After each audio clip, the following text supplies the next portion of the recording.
Hello guys, welcome to study in brief. इस video के अंदर हम ट्रेनिंग के बारे में पढ़ेंगे। सो बेसिकली ट्रेनिंग एक ऐसा प्रोसेस होता है जिसके अंदर हम अपनी स्किल्स को डेवलप करते हैं, अपनी नॉलेज को इन्हांस करते हैं एंड साथ ही साथ जो एम्प्लॉयज़ होते हैं वो मोर कॉम्पिटिटिव बनते हैं ताकि वो अपनी परफॉर्मेंस को इम्प्रूव कर सकें।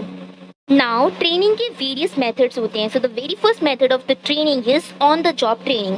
ऑन द जॉब ट्रेनिंग में जैसे कि आपको नाम से ही क्लियर है ऑन द जॉब, यानी कि इसके अंदर जो एम्प्लॉयज़ होते हैं वो अपनी जॉब ड्यूटीज़ एंड रिस्पॉन्सिबिलिटीज़ को फुलफिल भी करते हैं, यानी कि अपने काम भी करते हैं, साथ के साथ ऑर्गेनाइजेशन उन्हें ट्रेनिंग भी प्रोवाइड करती है। इसके अंदर जो ऑर्गेनाइजेशन होती है उन्हें coaching, job scheduling and mentoring जैसी ट्रेनिंग प्रोवाइड करती है। And on the job training में बेसिकली एक मोस्ट इफेक्टिव ट्रेनिंग भी मानी जाती है। क्यों मानी जाती है? क्योंकि इसके अंदर जो एम्प्लॉयज़ होते हैं वो इतने एबल होते हैं, यानी कि उनमें इतना ज़्यादा एबल आ जाता है कि वो रियल वर्ल्ड की सेटिंग को ईजिली फेस कर पाते हैं। एंड ये एक चैलेंजिंग भी हो सकता है क्योंकि इसके अंदर बेसिकली एम्प्लॉयज़ को कहीं ना कहीं अपनी टाइम मैनेजमेंट गुड करनी पड़ती है। एंड उसके अंदर इस एम्प्लॉयज़ को ट्रेनिंग प्रोवाइड करने के लिए जितने भी रिसोर्सेज अवेलेबल होने चाहिए वो इम्पॉर्टेंट होते हैं कि वो resources within the organisation available हो ही हो। Now the second is classroom training. अब क्लासरूम ट्रेनिंग एम्प्लॉयज़ को एक क्लासरूम सेटिंग की तरह दी जाती है, यानी कि इसके अंदर बेसिकली एम्प्लॉयज़ को इन पर्सन ट्रेनिंग प्रोवाइड करी जाती है या फिर वर्चुअली ट्रेनिंग प्रोवाइड की जाती है। इसके अंदर एम्प्लॉयज़ को लेक्चर्स दिए जाते हैं, उनके साथ ग्रुप डिस्कशन सेशंस कंडक्ट करे जाते हैं, उन्हें रोल प्लेइंग जैसे सीरीज एक्सरसाइजेज भी दी जाती हैं ताकि जो एम्प्लॉयज़ हैं उनका कॉन्फिडेंस कहीं ना कहीं बिल्डअप हो जाए, इंक्रीज़ हो जाए। ठीक है। एंड जो क्लासरूम ट्रेनिंग होती है वो एक इफेक्टिव ट्रेनिंग मानी जाती है क्योंकि इसके अंदर जो एम्प्लॉयज़ होते हैं उनकी जो delivering large amount of information होती है वो कहीं ना कहीं वेरी वेरी वेरी क्विक हो जाता है। Third type of training is e learning. E learning जैसे कि नाम से ही क्लियर हो रहा है, ई लर्निंग एक ऐसी ट्रेनिंग डिलीवरी है जिसके थ्रू मतलब जो ऑर्गेनाइजेशन होती है वो e learning training online courses के थ्रू एम्प्लॉयज़ को देती है या फिर ऑर्गेनाइजेशन एम्प्लॉयज़ के लिए अलग अलग वेबिनार्स कंडक्ट करवाती है, उन्हें डिजिटल प्लेटफॉर्म्स के बारे में बताती है, वहाँ से उन्हें ट्रेनिंग दी जाती है।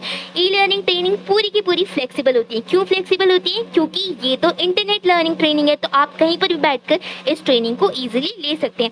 एंड एक कॉस्ट इफेक्टिव ट्रेनिंग भी होती है।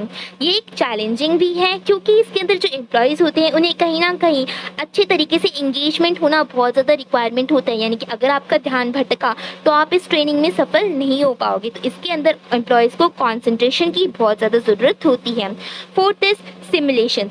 सिमुलेशंस एक ऐसी ट्रेनिंग है जो कि स्टिमुलेटेड एनवायरनमेंट में करी जाती है। यहाँ पे एम्प्लॉयज़ को ट्रेन करा जाता है कि कैसे वो एक स्पेसिफिक स्किल को सीख सकें, कैसे वो एक स्पेसिफिक टास्क को सीख सकें। इसके अंदर बेसिकली एम्प्लॉयज़ को वर्चुअल रियलिटी के साथ कनेक्ट करा जाता है एंड कंप्यूटर बेस्ड सिमुलेशंस दी जाती है। Now the fifth one is job rotation. Job rotation training एक ऐसी ट्रेनिंग होती है जिसमें एम्प्लॉयज़ को रोटेट करा जाता है, गोल गोल गोल गोल ऐसा रोटेट नहीं करा जाता। बेसिकली एम्प्लॉयज़ को इसके अंदर उनकी जो जॉब रोल्स होते हैं उनको रोटेट करा जाता है, यानी कि एम्प्लॉयज़ को एक डिपार्टमेंट से लेकर दूसरे, दूसरे से तीसरे, तीसरे से चौथे ऐसे अलग अलग डिपार्टमेंट्स में भेजा जाता है। तो इसको कहते हैं जॉब रोटेशन। इससे जो एम्प्लॉयज़ होती है उसकी कहीं ना कहीं स्किल्स की डेवलपमेंट होती है क्योंकि एम्प्लॉयज़ को हर एक डिपार्टमेंट में कुछ ना कुछ नई स्किल सीखने को तो मिलती ही मिलती है।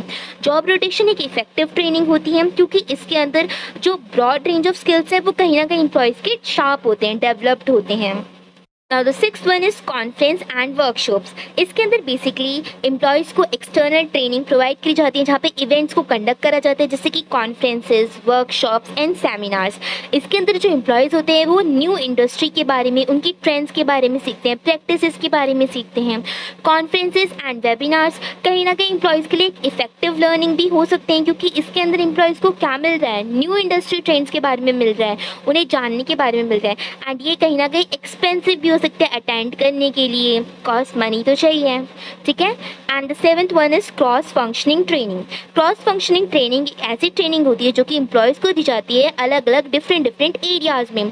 इसके अंदर जो ऑर्गेनाइजेशन होती है वो एक ब्रॉडर अंडरस्टैंडिंग को डेवलप करना चाहती है एम्प्लॉयज़ के अंदर कि जो एम्प्लॉयज़ है वो बिजनेस के बारे में एक ब्रॉडर अंडरस्टैंडिंग को डेवलप करें एंड वो कहीं ना कहीं अपनी कोलैबोरेशन को भी इम्प्रूव करना चाहती है। क्रॉस फंक्शनल ट्रेनिंग के अंदर ये एक इफेक्टिव होता है क्योंकि इसके अंदर कोलैबोरेशन को इम्प्रूव करने पे फोकस करा जाते हैं एंड कहीं ना कहीं चैलेंजिंग भी होता है क्योंकि इसमें टाइम निकालना है, रिसोर्सेज होने चाहिए ताकि आप इस ट्रेनिंग को प्रोवाइड कर सको अपनी ऑर्गेनाइजेशन के अंदर एंड अपने एम्प्लॉयज़ के बीच में।